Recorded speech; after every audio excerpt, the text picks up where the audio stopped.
Salut les amoureux et amoureuses de foot, on débute la revue de presse de ce samedi avec The Sun, rapportant que Gareth Southgate nommera une équipe anglaise inchangée pour le quart de finale de la Coupe du Monde de samedi avec la France. De même, la France devrait nommer une équipe inchangée lorsqu'elle affrontera l'Angleterre. La star du tennis en disgrâce, Boris Becker, devra rendre la majeure partie de son argent lorsqu'il sera expulsé vers l'Allemagne.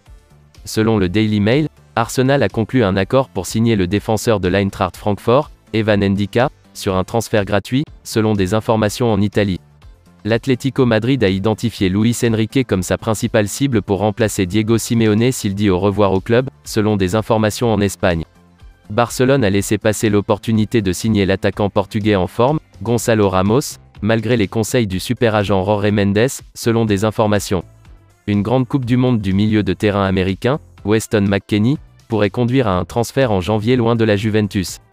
Les supporters anglais peuvent toujours acheter des billets pour le quart de finale de la Coupe du Monde de samedi contre la France, mais devront débourser 8 700 € pour ce privilège.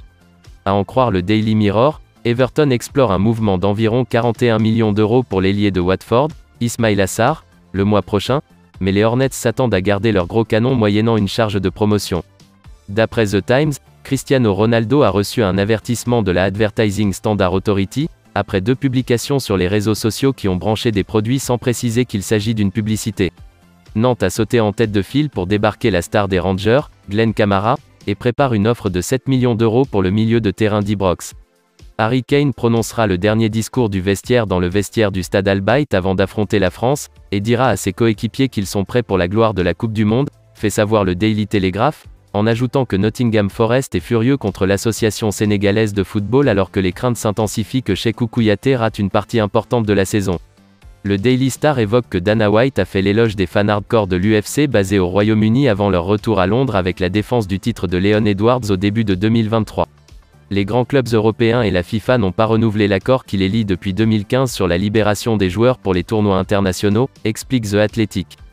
Tandis que The Guardian rapporte que l'ancien entraîneur adjoint de l'Afrique du Sud, Gary Gold, quittera ses fonctions d'entraîneur-chef des US Eagles, a annoncé vendredi USA Rugby, 3 semaines après que l'équipe n'a pas réussi à se qualifier pour la Coupe du Monde de rugby 2023 en France.